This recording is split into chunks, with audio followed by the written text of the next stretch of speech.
Hey guys, Tomboy61, and yesterday morning I woke up to a surprise in the shop, and I don't know if many of you guys did wake up to a surprise, but Azure Lane in the shop now.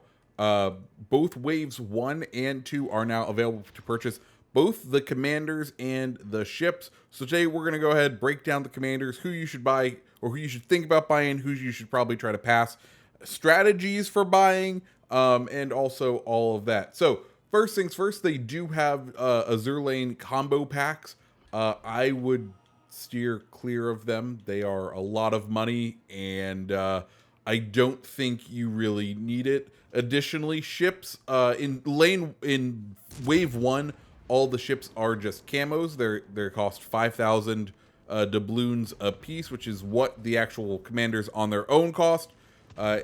If you play those ships, it may be worth it, but to me, most of them are already premiums, so they have permanent ships on them, or they already have decent permanent camos, and it's not like you can't make them anymore. Now, these were a lot valuable back when they first came out, because like for Hipper, you just had to burn your regular camos pretty much every game if you wanted that increase in concealment and incoming dispersion, but now not so much. And in Azure Lane 2, they went ahead and made the ship standalone premium, so they get the premium buff as well, or at least that way Baltimore, yeah, the 3 that they released there. Just an idea, even though Baltimore, I have to say, she is the prettiest ship of any of the ones any of the Azure Lane ships. Just a reminder, she is currently nerfed compared to her tech tree variant, so you may not want to pick her up to begin with.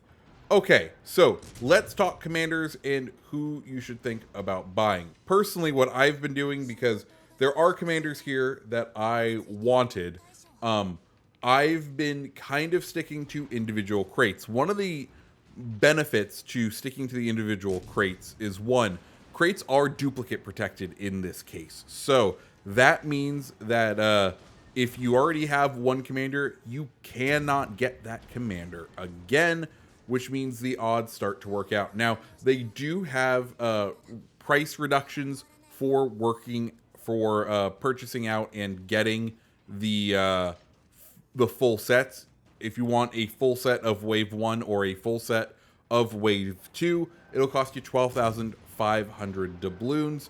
That's no discount for it if you've already have. There's no discount if for Wave 2. There is a slight, like, 2,500 discount if for Wave 1. So keep that in mind, but that's assuming that you want every single one of the commanders. And the way I've been looking at it is there's 3 categories of commanders that you would want. I think of it as commanders you buy for the inspiration, commanders you buy to use as a commander for specific ships or a set of ships, and then a commander that you use to do both of those items with. So in a way, I think technically the both function is probably like the top tier of them, but then the other 2 are more important ones. So for my method as far as getting the commanders, what I've been doing is I went in and kind of mentally chose the commanders I was going after. I was going after just over half of them was my target. So ideally, then, the most efficient way to use my money was to not go buy them all out, but instead buy those individual crates. And it's important that you just do it one by one. That's because when you buy a crate, that's when the decision in the game happens of what is actually inside that crate. So I buy one, I open it. If it's a commander I like, yay. And I just kind of rinse and repeat until I have the commanders that I was personally going after. This way, if I end up completing that list a little bit early, I end up saving a couple thousand doubloons. But once again, my methods may vary to yours, especially if you're only targeting 1 or 2 of those commanders. So we're going to go ahead, go through the commanders, and I'll go through them by category of what I think are the best or the ones that you'd buy for inspiration, the ones that you'd buy to use as a commander, and then the one that you would buy to use as both an inspiration and for use on a ship. So first one we're going to go through is ones that you would buy for an inspiration. And the first one on that list is going to be Atago. I think Atago has an excellent inspiration if you're into destroyers. Being able to reduce detectability on those torpedoes, really, really useful. Also, I think, I'll put an asterisk, I think you could potentially use her on Suzuya really well, just because she does buff the fire starting really well. Once again, her base trait reduces detectability on destroyers, and then her unique skill increases your HE shell damage and the chance of causing fire at the cost of incoming damage to your cruiser. The next commander that I think you would maybe want to purchase for the inspiration, and that's going to be Baltimore. People who like to play the agile cruiser, people who like a quick rudder on their cruiser, will love Baltimore. And if you don't like that playstyle for cruisers, don't listen to what I'm saying here. Like, there's no reason for you to pick up Baltimore. I was lucky enough to get her. I think they had a free crate each time for one of these, because I have one of each category. So either I bought one crate for each time and just was happy with what I got, or there was like a free crate. Anyways, I have Baltimore, which her main trait is improving your ship steering, so decreases rudder shift time no matter what kind of ship. I think that's a super powerful inspiration. So if you want that as a good inspiration, I definitely would recommend picking her up. Unique skill on her is reduces your cruiser's shells timer and increases their armor penetration ability, which is nice, but I use Einstein on my heavy cruisers, so I like his abilities of having Ingenious and the twist and track at the same time. I like that for the heavy cruisers, so I don't think I would be using her for Baltimore, and that's just my current preference. The next set of commanders is going to be ones that I think you buy just to put them on a specific ship. The first one, and I think this is the most iffy one of this set, and that's going to be Admiral Graf Spee. I just got her today. That's the footage you're looking at now, is me and the Siegfried having fun with her very minimally ranked up, like not even to 11. And yeah, I first off, Graf Spee was one of my first premiums, and I love that ship because it's fun. It's not a great ship, but it's a fun ship, and that's the same way I look at Siegfried.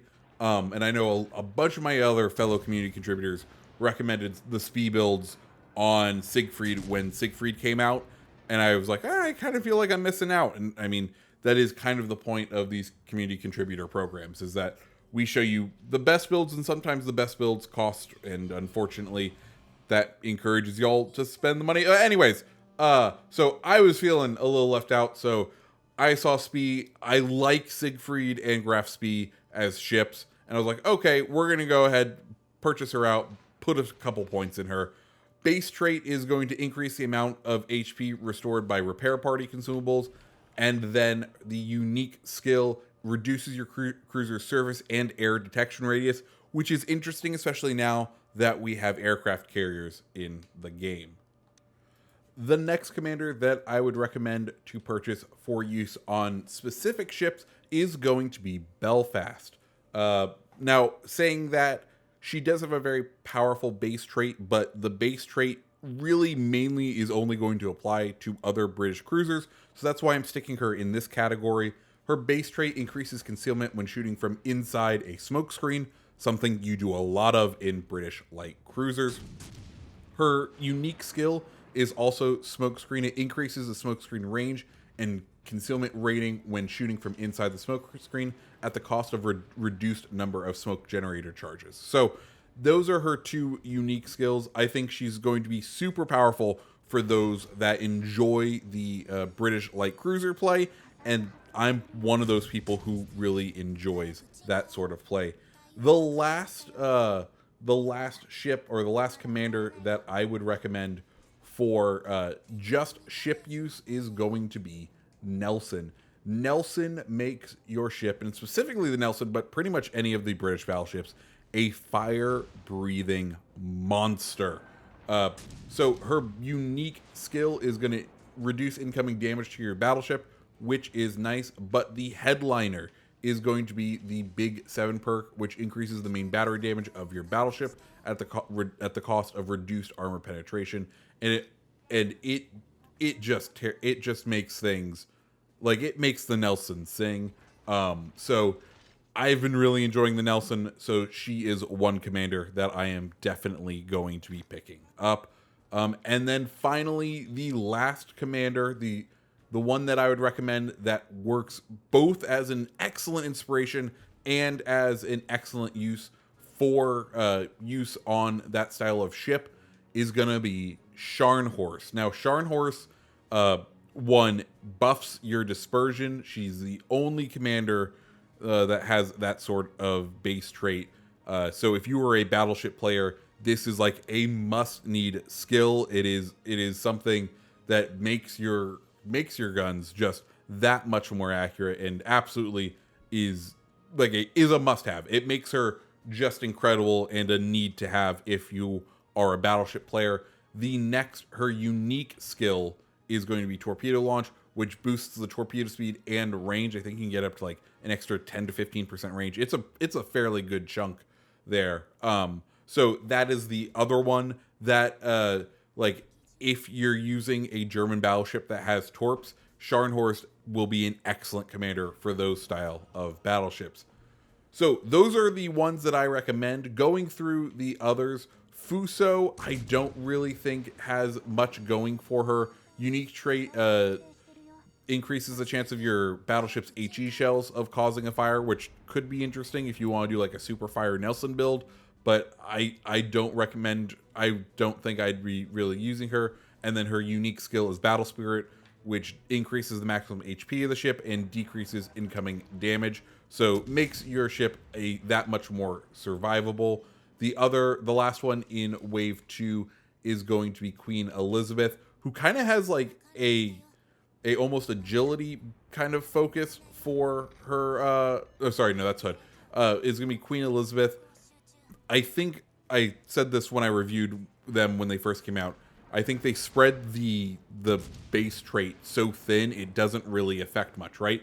On other commanders, when you buff one singular thing, you end up getting like a 5 to 6% boost to that one thing. Here, you are spreading that boost over 3 different items, so the boost that you get to it isn't that impressive. So what it does is the reload time of your main guns goes down, the battleship's main AP shell damage goes down or increases, and then the shell grouping of the battleship's main gun. So all of those great traits, but they just don't get too high because of because the maximum boost of them is so spread out. Finally, Skywatch is her unique skill. It increases the duration of your spotter plane and adds 1 charge to it. In the first zone, in the first wave of Azure Lane, the other ship or the other commanders in there are going to be that I really wouldn't recommend. Dunkirk, she was the one that I got for free, or I had one of. I was not a fan of her. I've put a couple of points into her, but I find her not that useful for the French battleships.